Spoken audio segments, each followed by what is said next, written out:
Good afternoon, everyone, or good evening, good morning, depending on your location. Welcome virtually to the Blavatnik School of Government at the University of Oxford. My name is Kieran Martin. I am a Professor of Practice at the school, former UK civil servant, specialising in cybersecurity. It's my pleasure and honour to welcome you to the fourth in this series of the Digital Pathways seminars on new frontiers of digital governance, building on the existing three that have covered issues as diverse as mobile money, digital tax, gender and regulatory frameworks in the digital age. And today's, and I can tell by the level of interest and the huge number of people who've registered to attend this event, shows the interest in the governance of digital platforms.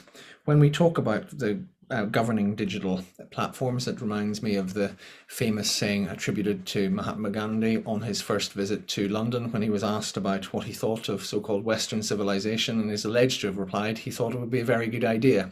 So when we're talking about governing digital platforms, perhaps some people might similarly respond that governing digital platforms would also be a very good idea. And to help us grapple our way through one of the most important public policy issues of our time is no one better than Annabelle Gawer, one of the leading thinkers, influencers, and thought leaders in the field of digital platforms. There is too much. You didn't come here to listen to me talk about Annabelle. You came here to listen to her.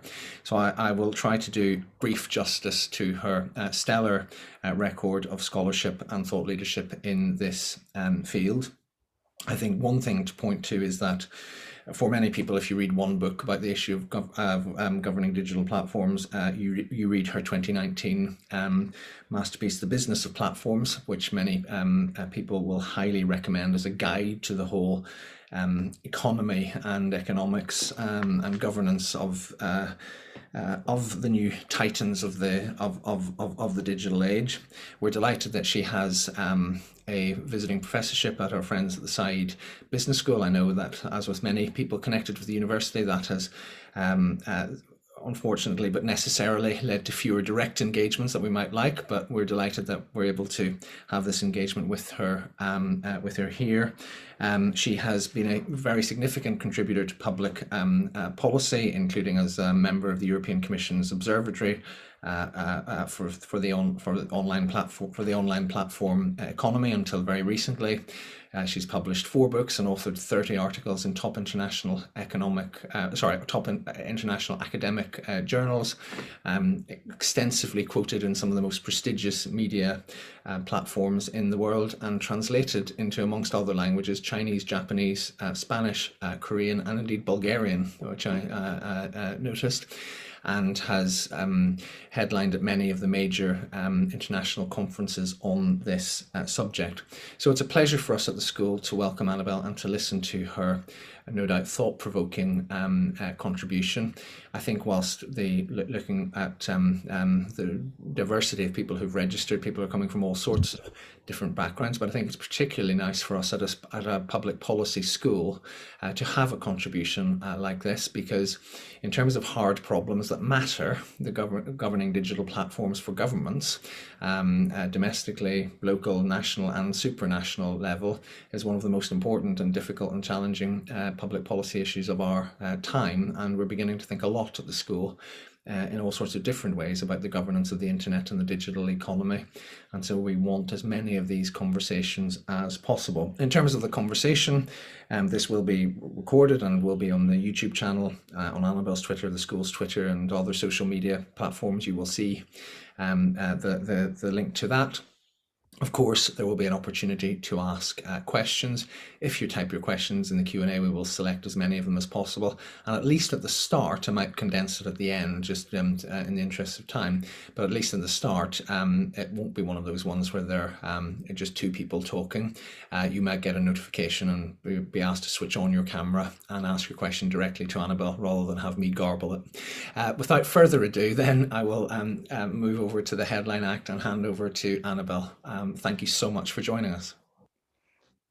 Thank you so much, Kieran, for a very generous introduction, and thank you to the Blavatnik School of Government at Oxford for inviting me, for Professor Lee Stewart, and for collaborators. Delighted to be here.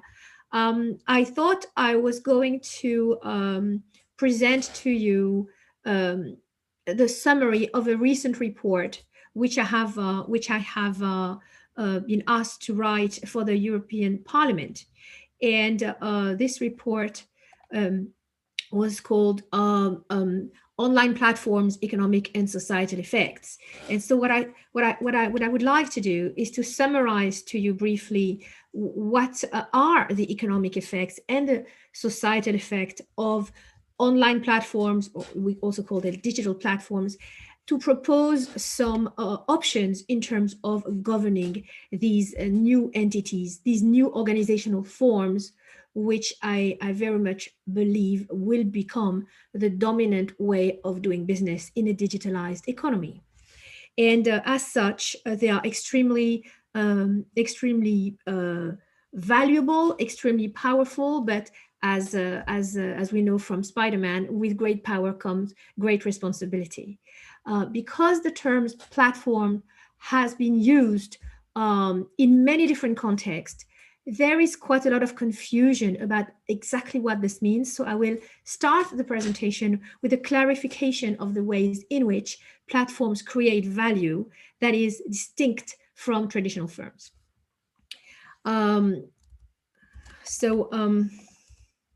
As we know, there has been an explosion of a number of companies doing, selling, operating platforms. The way they refer to their own businesses is in platforms, and we see that in a variety of sectors, from transport to cloud computing, to food delivery, to search, to video content. So it sounds like platforms are everywhere, but what exactly does it mean to have a platform business?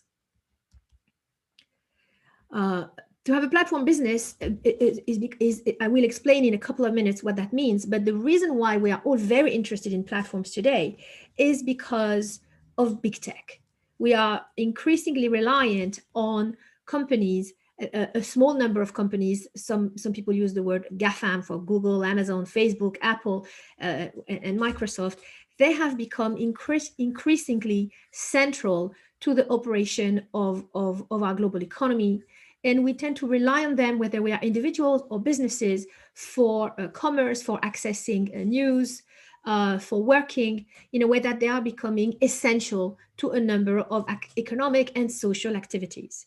And as you may have noticed, there has been a kind of regulatory increased scrutiny and to some extent a bit of a backlash against the big tech giants of the day. And just to put it in a historical context, we certainly seem to be at an inflection point where recently we used to lionize them and put them on a pedestal, and now we are seeing a strong backlash. So it's an inflection point clearly as to how we think about those companies. But I just like in historical terms to remind us that this is not the first time we've seen a kind of a similar situation. So just a few years ago, Mark Zuckerberg was the Person of the Year on Time magazine. He was doing a tour of the United States that many commentators were even thinking he might be considering applying to become a president. But a few months ago, the discourse about big tech has changed a lot, and in particular in the context of the COVID pandemic, where we all over the world have relied more and more on digital services and digital interaction. That has been really helpful for many people. But we've also come to realize our reliance and our dependency on those services, and many of which are operated and controlled by a small number of private firms. So we hear more about talking about the domination or issues of dominance of big tech, which led back to antitrust lawsuits. So in Europe, there have been antitrust lawsuits against Google already for the past 10 years. But even in the United States, in recent months, we have seen more regulatory intervention or scrutiny. And the US accused Google of illegally protecting monopoly a few months ago. Now, moving back about 23 years ago, last time there was a big antitrust lawsuit in the United States against one of their own big tech company was against Microsoft. And we have followed that lawsuit. Microsoft was the big tech of its generation. Moving back another further 23 years before, you had the antitrust lawsuit of the era that defined that era was against IBM. And what I show here are the first pages of the New York Times. So this is not the first time that we see government and regulatory agencies trying to curb the power of big tech companies that have come to define technologies that became so important, so essential, that they provided a foundation for lots of businesses and lots of activities to be operated on them. And then the question of those privately provided services that turned, because of their success, into a kind of infrastructure brings scrutiny from other parts of society to say, hang on a minute, how are you governing what is actually happening on top of your platforms? Okay, so just putting that into a bit of historical context. Platforms comes in different sizes or forms. We hear a lot, for example, about the iPhone platform, and we hear often the word platform associated with the word ecosystem. And what we mean by ecosystem is a constellation of actors. They can be individuals, they can be organizations that operate in the vicinity of the core platform product, in that they provide services, products, or technologies that are complementary, compatible with, working well together with the core product. So the emblematic example here would be the iPhone with all the millions of apps that are populating the Apple ecosystem. What you have here are millions of developers who create autonomously programs that are compatible and that work with the core foundation. So you have, therefore, a reorganization of economic activity, moving away from what we used to have, sectors or industries that were quite distinct and quite separated. When you worked in the book retail industry, you only had to worry for other companies to be your competitors doing exactly the same thing. If you sold groceries, you would be operating into the grocery business. If you were broadcasting video, that was the space you were in. If you're Amazon today, you seem to be able to glide easily from one sector to another sector to another sector, as if the borders and the boundaries between these industries were sort of crumbling, or as if there's something about value generation using data that can cross through what we used to think as hard walls between sectors. So let's think very quickly about how platforms create value. And here we see that these are examples of platforms. They have something in common with the humble Lego block. If you look at Lego blocks, they exist in different colors. Some of them exist in different shapes in terms of length and height. But one design feature they have in common across all the Lego blocks, a standard feature, is the way they connect to each other. So you see those elevated cylinders that pop out of each Lego block. They are really a connector, or you can even call it an interface. And the beauty of that design is that through simple modular design that can be assembled and aggregated on top of each other in a very physical, literal sense, you can create all sorts of systems of use, if you wish, that are being built up from the ground up from a modular design. So here you have an example of a sculpture that is imagining a whole city springing out of a hand. The metaphor here is that when you are Apple and you're designing the iPhone and its operating system, you don't have to guess ex ante what will an innovator who could be somewhere in India or in China or in the UK, what kind of app they will invent. All you have to do is to provide the equivalent of a connector. It can be called an application programming interface. So it's invisible, so you don't quite see what that is. But the functionality of those connectors is precisely the same as what you see, those physical cylinders popping out of a Lego block. So something different also about digital is the role of data is very interesting to ponder. Digital services, when you use a service as a consumer, you're consuming a service. For example, if I'm driving on the road and I'm using Waze or Google Maps or Apple Maps, yes, of course, I'm consuming the data But at the same time, my phone is generating data, whether or not I'm aware of it, it does. It generates data, in this case, about my location, about my speed, and that data can then be captured back by the company that designed that service.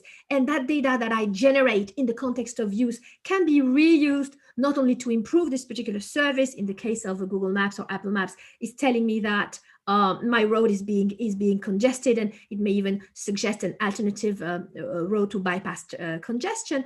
But the data can also be used across silos, can be aggregated across a different data sets in order to fuel more learning or machine learning and improve other tools. So what you see here is that there is a positive feedback loop between the generation of data associated that the user do and the consumption of data. So it's as if we had a feedback loop between demand and supply, which creates the phenomena of that we see in terms of adoption and the increase of adoption of platforms. So data is an output, does not get depleted, and can be used to improve the service. I identified two types of platforms. The first one, I call them transaction platforms. These are really just online marketplaces that facilitate exchange between buyers and sellers, say Airbnb renters and Airbnb people who want to use the room, or drivers of Uber and riders of Uber, or eBay buyer and eBay sellers.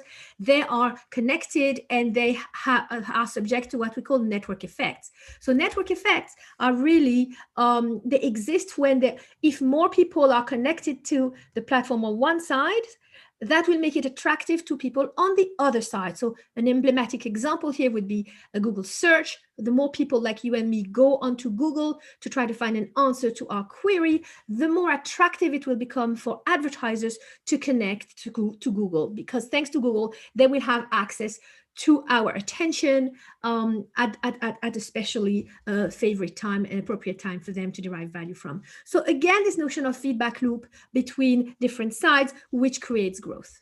The other way in which platforms create value is because they facilitate innovation. They facilitate innovation because you can think of innovation platforms as a kind of operating systems with connectors and with hooks that facilitate the development of a lot of plugin or add-ons that can build on top of an existing shared technology. So here, that notion comes from, and it predates digital, for the notion of product families, where companies reuse a core part of their product, service, or technology, and then just add on a layer or add on different ways to customize it in different usage domains. So platforms really exist. They can exist within a firm where you have companies developing different product families, and doesn't have to be digital. Examples would be Black & Decker hand tools or Philips hair dryer, where you can have different attachment. That can happen also within supply chains. You see that a lot in the automotive industry, where companies share only with a small group of suppliers with whom they share their interfaces. They allow them to plug in products within and subsystems within their assembled automobile. The platforms that we care about today are those that are at the heart of ecosystems.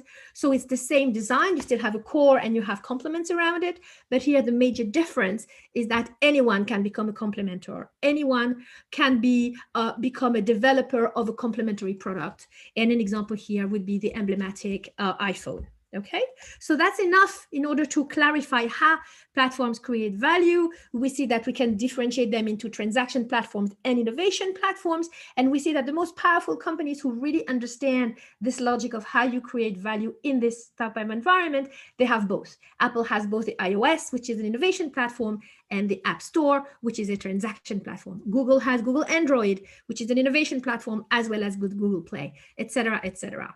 So moving on now, I want to talk about the content of the work in the report for the European Parliament. Now that I have clarified how do online platforms create value, become clear, they facilitate connection, they take advantage of network effects, and obviously in a digitalized economy in society where we are literally linked through networks, which is the internet, and we have access, and we provide access to ourselves through those links that are on which data can go back and forth.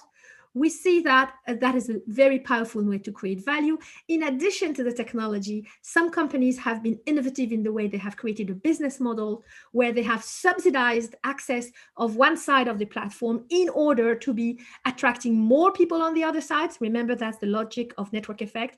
And the other side pays to get access to the first side. So this is, for example, clarifying the advertising-based business model of maybe of these platforms that facilitate transactions and innovation.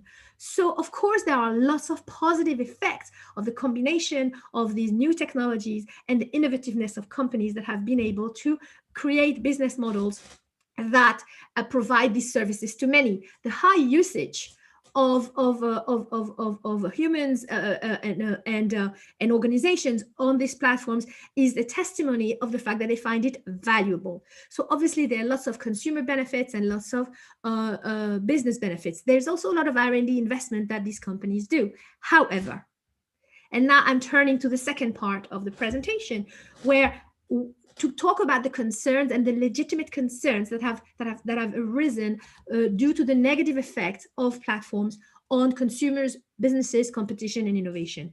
The first issue is really the other side of the coin of the way in which platforms create value. You now understand that the way platforms create value is by becoming central and essential to the connection between many different users on multiple sides. By virtue of this, they are the successful ones, those who survive the early stage of platform competition, they achieve positions of centrality.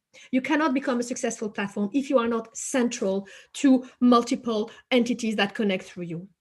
With centrality, when platforms achieve, due to network effects, positions of centrality, and in some cases, monopolistic position, that's where we get into trouble.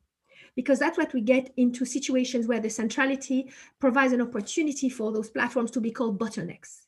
And that we have seen a number of examples of abuse of dominance of a small number of platforms, where they achieve a position of gatekeeping. And there has been instances of antitrust violations from a small number of powerful platforms. There have also been increasing concerns about so-called killer acquisitions.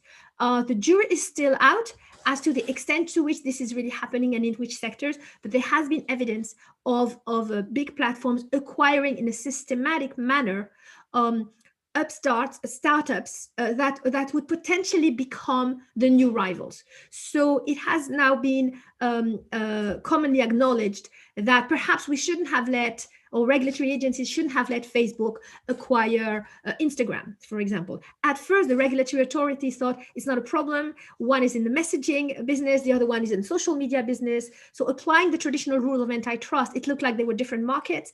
A better understanding of the complementarities between these and the strategic reasons why a platform wants to acquire another firm may reveal a different incentive, which is to shut down potential competition. There have also been effects on employment.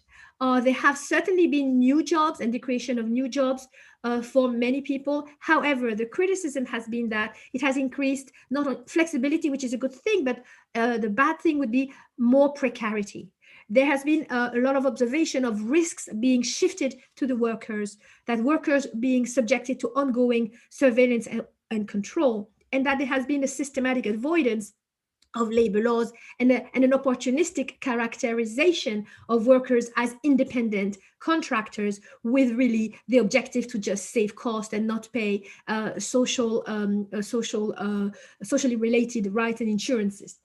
So there has also been observed a lack of collective organization, reducing the voice of workers that are depending more and more for their livelihood on platforms.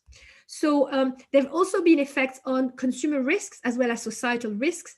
The question of a lack of accountability, precisely because of the novelty of the business model and the novelty of how these platforms operated, made it possible for many platforms to opportunistically say, we shouldn't be subject to regulation of this particular sector, be it transportation or hospitality or media, because we're not a transport company, we're just a platform. We're not a restaurant company, we're just a platform. And so there has been an evasion of responsibility, which has been now pushed back. Obviously, there's been a lot of issues related to privacy, privacy risks, as well as online harms.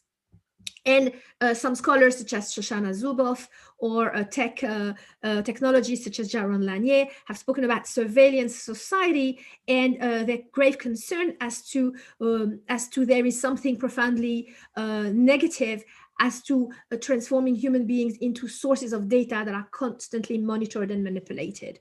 Issues also around fake news, society polarization, leading to concerns on dangers to democracy. And all of these issues are putting in the light the fact that there are some challenges that are regulatory challenges.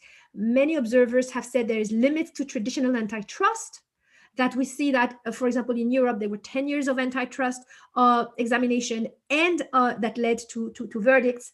With big fines, but we see that some fines have been appealed. The process has been very long. And at any rate, even if in absolute terms, these were very large sums, in relative terms to the revenue of a company such as Google, this hasn't really moved the dial and changed the behavior of firm. So there has been an acknowledgement of the limits of what antitrust can actually deliver, which has pushed regulators to think of perhaps a necessity to create kind of rules ex ante, as opposed to wait for damages to happen in a way that is irreversible.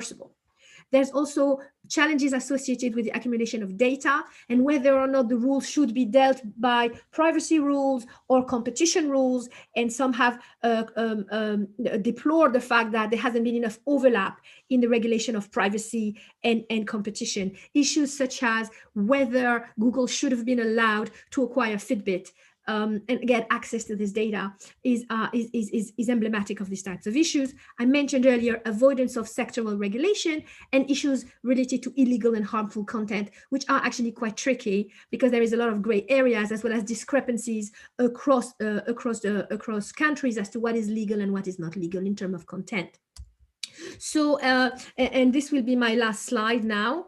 The policy options that I described in the report, which is freely accessible, and I'm sure the organizers can put in the link in the chat a link, or I can do that later, is to propose to establish a new ex ante pro-competitive regulatory framework, which is actually what is happening right now with the proposal of the DMA and the DSA, the Digital Markets Act, and the Digital Services Act, which the European Commission is proposing, and it's now going through the process with the European Parliament, ensuring freedom of competition.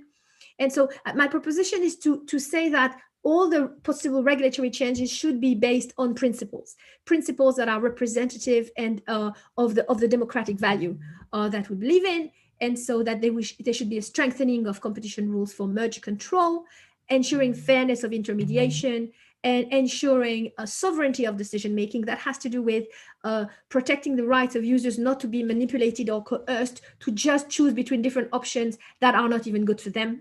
As well as, and this is important, thinking clearly about enforcement, thinking about the institutionalization of how the enforcement mechanism that could be both robust and adaptive could be put in place. So I think we are going to need to be innovative in the way platforms, which have been, especially the big platform, which the UK called platforms with strategic market status, the EU call them gatekeeper platforms. We're talking about a very small number of them, subject to a specific set of rules. But because the technology is evolving very fast, how do we make sure that there is a monitoring system and a regulatory system that is reactive enough, that it doesn't snuff out innovation, that it allows the best of what those companies can offer to happen, but to curb the excesses. So there are also description of policy options on working conditions and labor markets. We suggest, and some of these propositions are quite strong. I want to mention I co-wrote this report with Dr. Nick Straniczek, which is at King's College, and he had a lot of to do, especially on this part of the report. So redefine the category of employees, set minimum wages, extend workers' right over the data that they generate or that they are contributing to, as well as support new forms of organizations such as platform cooperatives.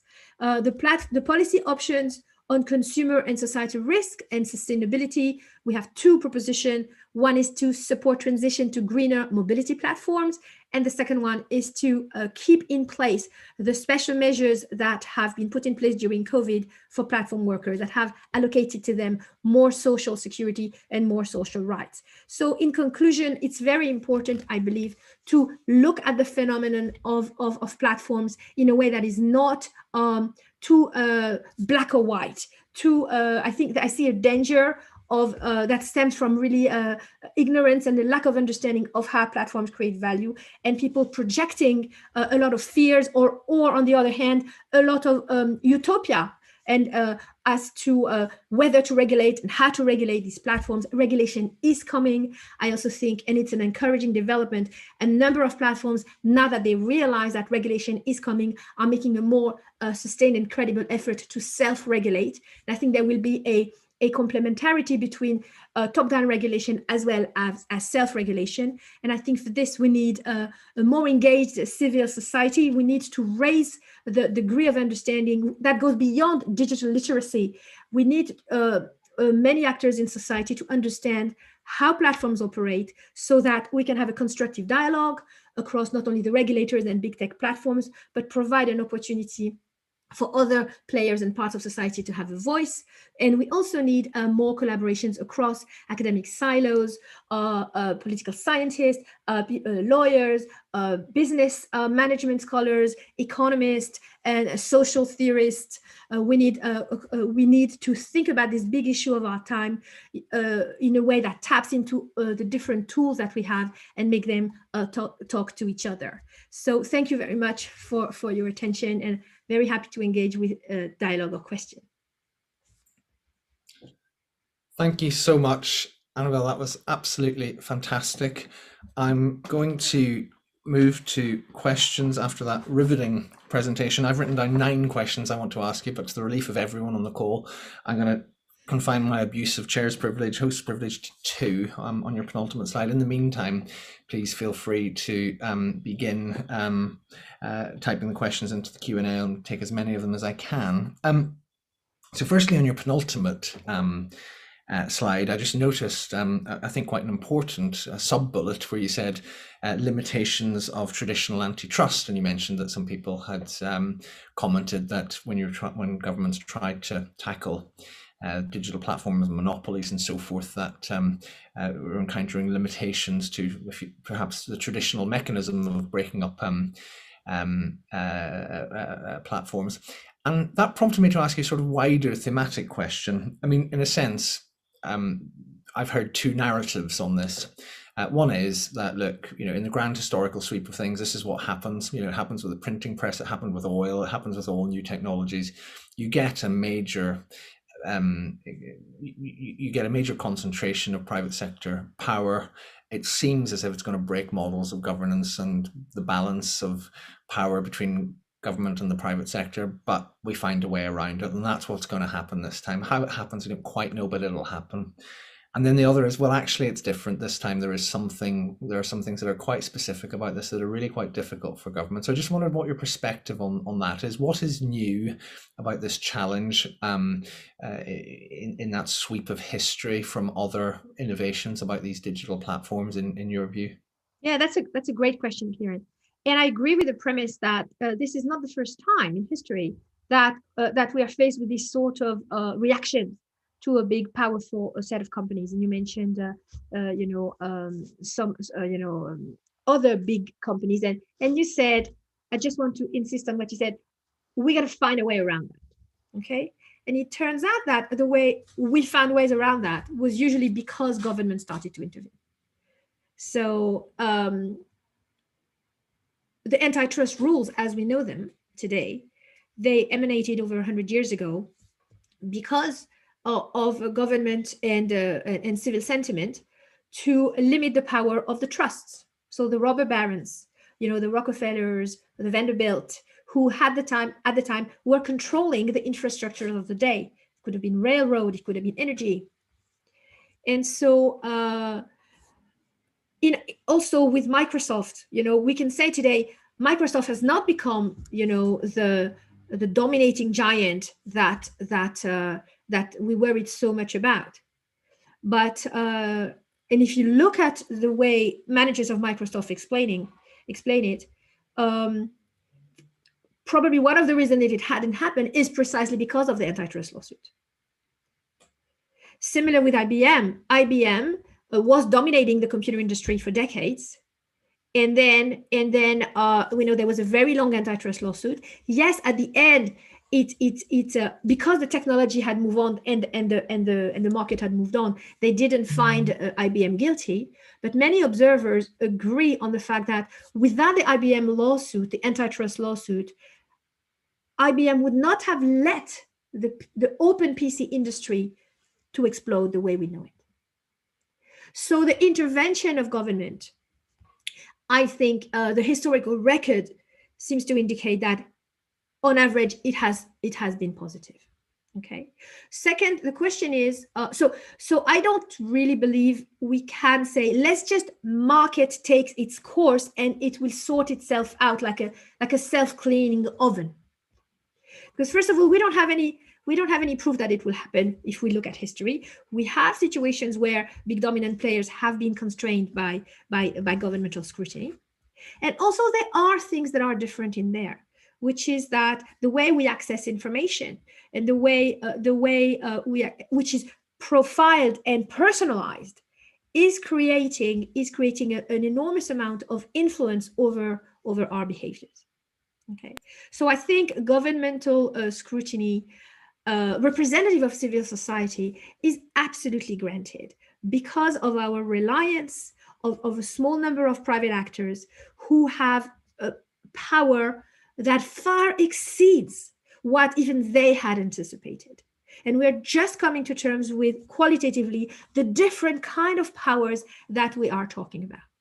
So it would be extremely foolish, just as we say, we don't want our society, all rules of and aspects of society to be purely driven by market logics. It would be foolish to just, in this particular instance, entirely let market logic to run the show. Brilliant. And my second question, then I'm going to call Lisa Skinner to ask hers first question, and apologies for barking canine in the background.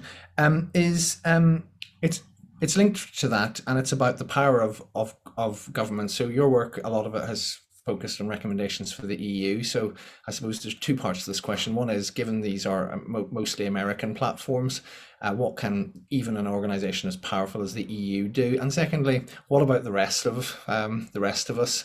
Not talking so much from the UK outside of the EU, but say an important large country like a Brazil, American companies, but doesn't have the regulatory power of the EU, but is interested in trying to grapple with all of these issues. I mean, in a sense, I suppose, to summarize, your last slide was marked policy options. Policy options for whom? Or are there a bunch of quite disempowered governments in this space?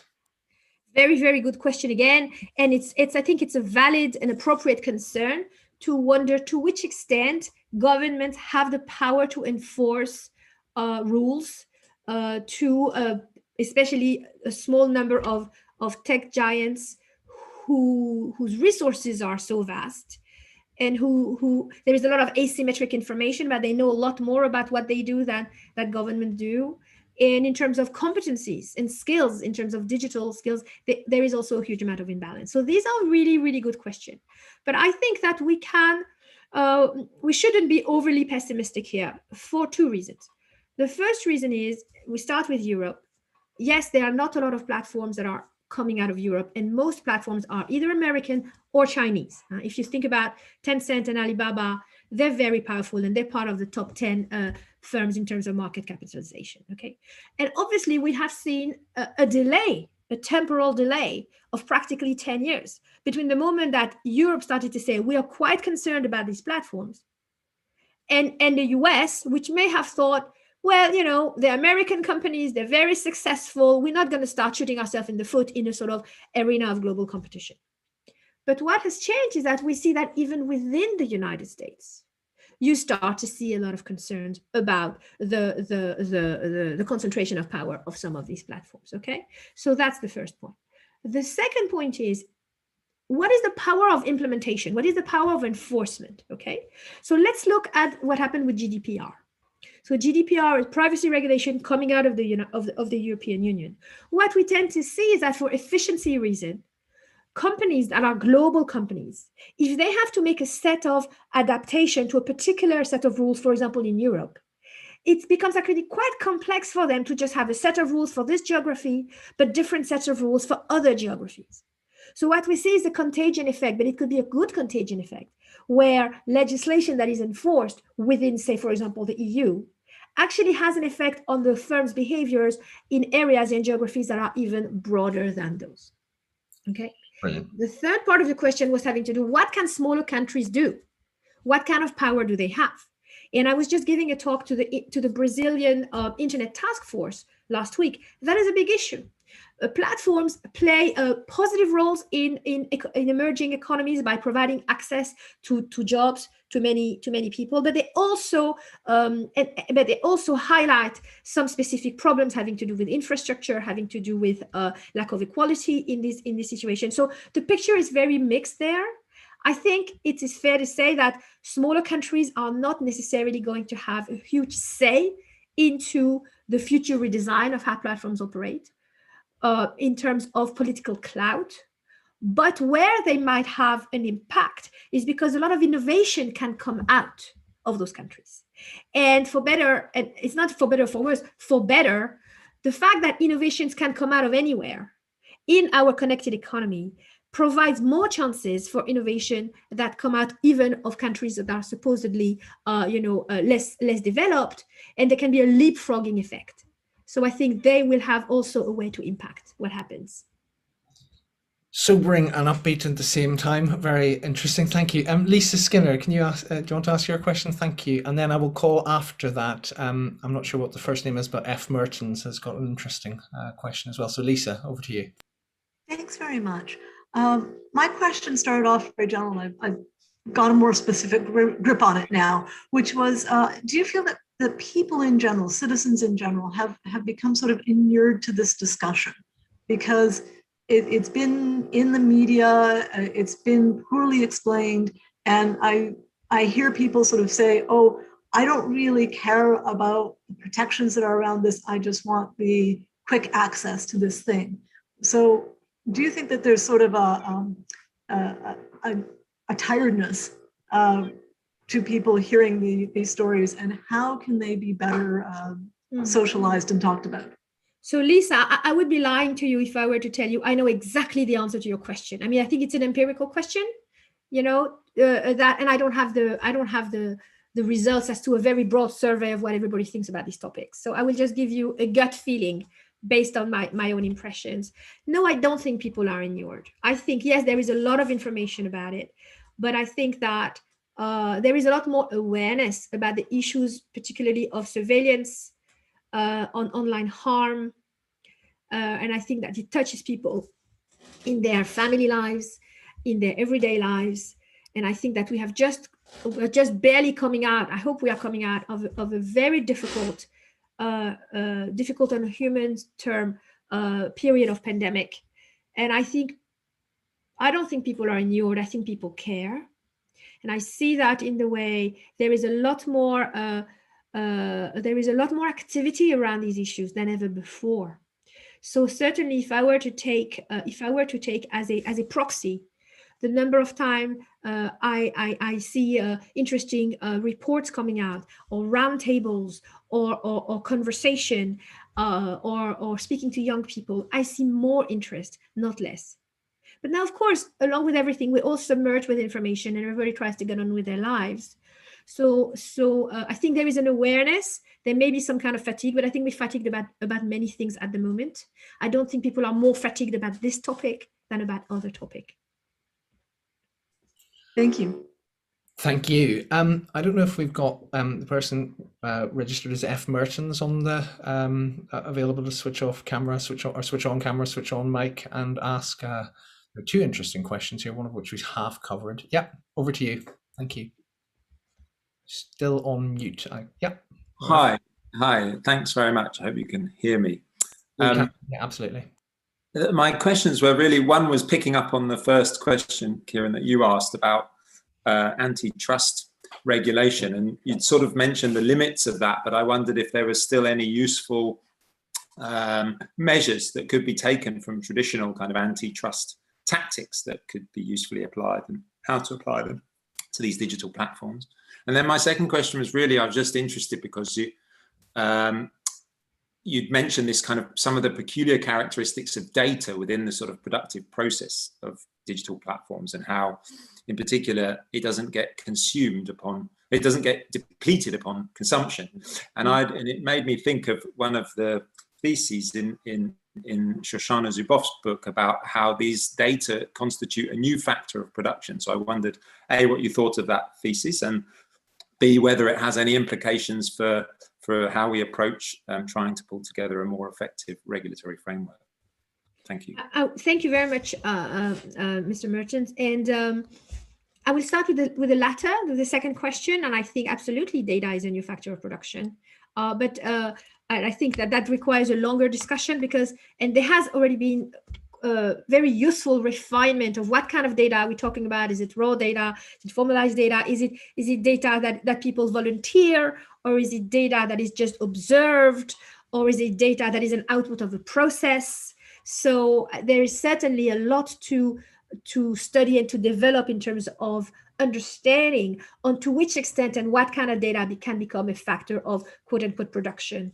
And I think as the feedback loop indicated, we cannot really separate production and demand in many ways because of the continuous engagement with data. So that's my answer to your second question. Your first question, I'm sorry, I just forgot what it was. Could you just very quickly summarize it again? It was just whether there was still anything useful in the traditional antitrust measures that could be applied to. Yes, of course. I mean, certainly antitrust is very important, and I would be wrong to say, and I don't believe that you have to throw away the baby with bathwater. Antitrust is very helpful, but in the case of digital markets, it's got some blind spots. And so what we need to do is to make sure that those blind spots are addressed. Some of it will be addressed with an updated version of antitrust. Some of it will be addressed with a pro-competitive ex ante regulation.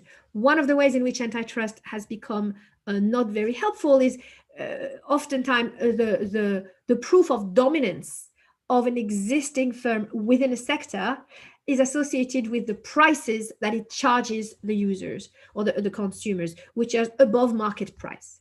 Now, that way to characterize dominance is now clear that it's woefully inadequate in the circumstances of digital platforms, in part because, as we see, because of platform business models, an entire side of the platforms get something for free. But it doesn't mean that they're not getting exploited anyway. So you could get something for free, but the way your choices are limited, or the way your data is being used and abused might not be right either.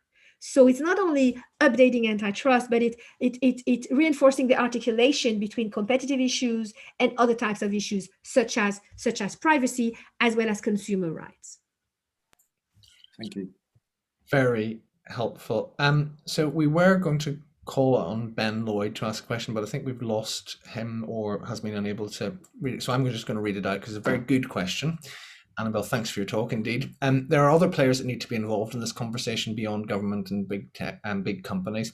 What's the position of the technical community, people like the Internet Society, towards regulation, and why? And how? So that's part one, I think. A related part two is, how do you incorporate smaller players? And I'm going to add in the sort of, frankly, other interests, civic society, people, broader interests, and smaller players into the big picture. Well, this is a very important question.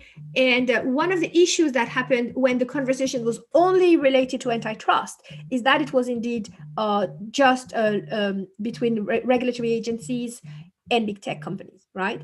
Now that you see the proposal for the Digital Markets Act and the Digital Services Act going through the process of, going through Parliament, you see dialogue that include different parts of society. So, for example, at the launch event last month of this report at the Parliament, the Parliament invited a representative of trade unions. which are an important part of the conversation because of all the issues associated with labor and social rights. There are also consumer associations who play an important role.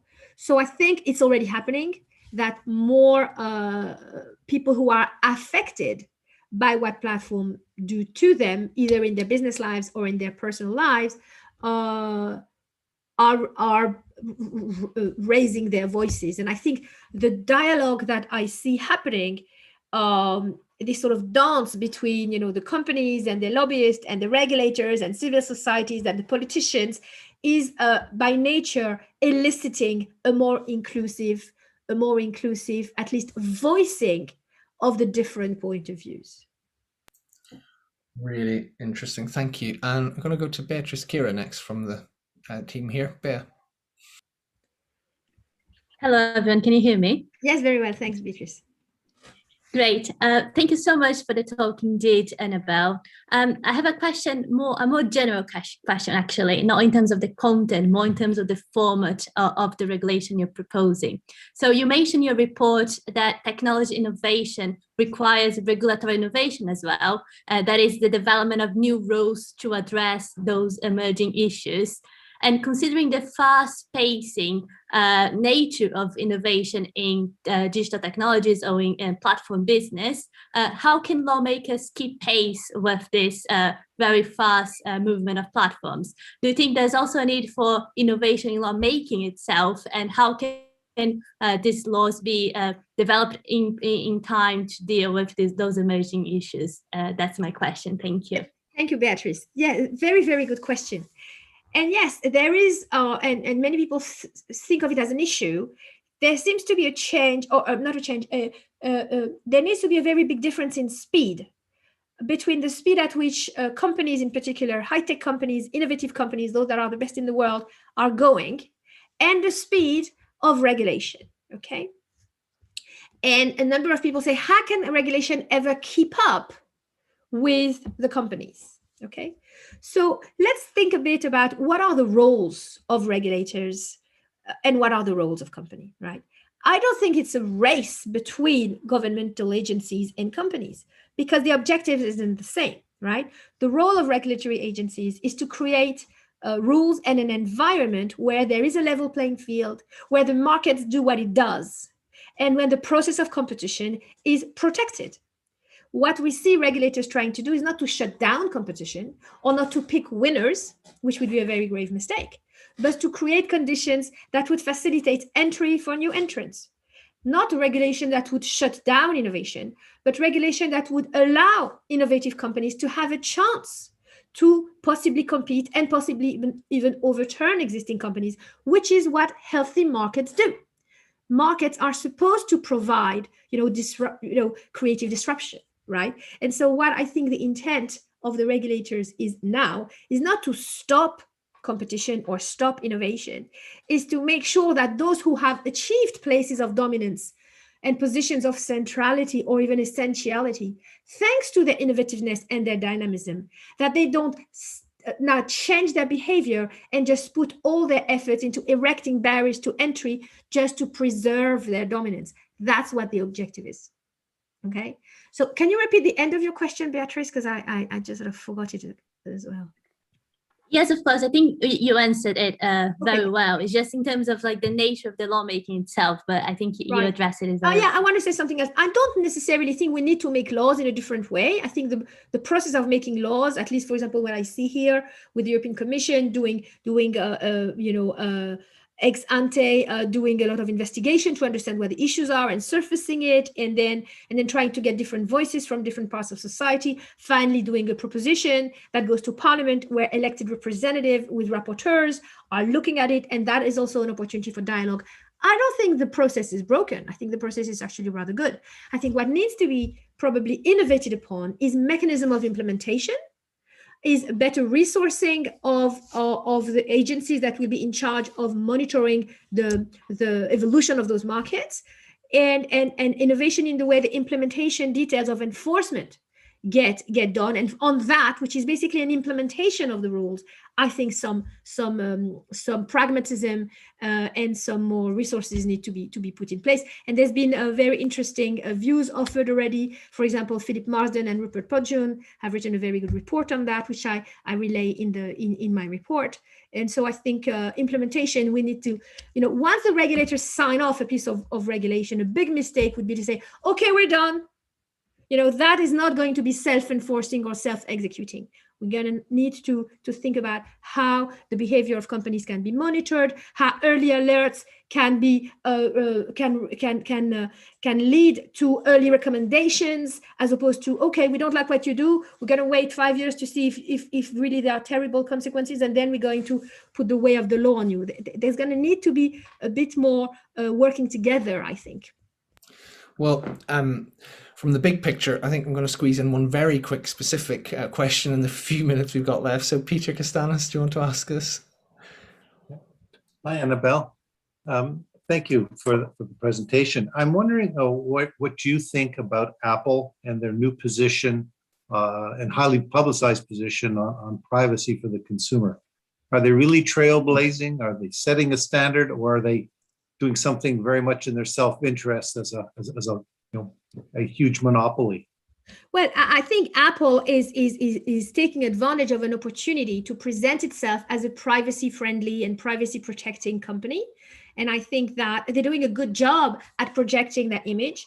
And the way they're doing it, in particular, without going too much into the detail, is to prevent certain kind of, you can call them cookies, certain kinds of technologies to be used by third parties.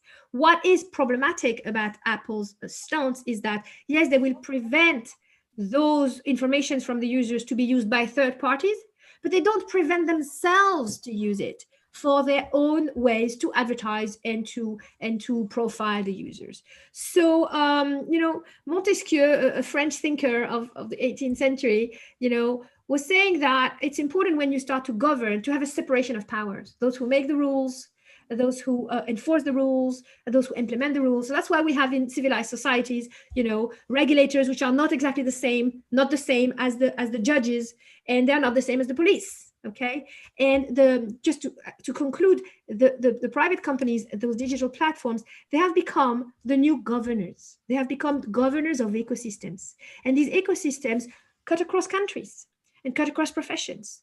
And so what you see is that the question that I have is who is going to govern the governors? So if we have to rely, for example, on a company like Apple, which does great things in many ways, and I don't want to just sort of, attack it at all, but if you have to rely on their word that they're not going to abuse the privacy of their own users just because they say so, that cannot fly. So I think a lot of people see the sort of opportunistic way to present itself as savior and championing of privacy, and it's a good slogan. It can work, but if you dig a little bit deeper, you think that scrutiny is going to be important for Apple as well as for many others. Well, thank you very much. And it's a brilliant way to finish on the governance and supervision of the governors. There's a question we haven't had time to ask, which is very much on that line, on the different space about things like, for example, again, what developing countries do, or the banning of a sitting president by Facebook and Twitter, and that sort of issue. I also think your penultimate answer, really interesting food for thought about the function of markets, entry and exit. Wonder what that slide of yours will look like in 10 years' time with the principal platforms, who will be dominating, and to what extent is it the same, and to what extent are the markets functioning normally. So I'm sorry that there are a few questions we didn't get the chance to go into, but I think that reflects the quality of the presentation and the conversation it's generated. So all that remains for me to say is two things. One is that concludes the Digital Pathways seminars for the pre-summer period. We'll be back in September, and if you're on the list, mailing list, we will notify you of future events, hopefully as high quality as this, in due course. But most of all, a huge thanks to Annabelle. Definitely lived up to the deserved expert billing. Hugely stimulating, crucially important issue, and thank you so much for your time. Thank you. And thanks to the participants. Great questions. Great. And so thank you everybody for joining us, and we hope to see you at future events. Thanks very much, and goodbye.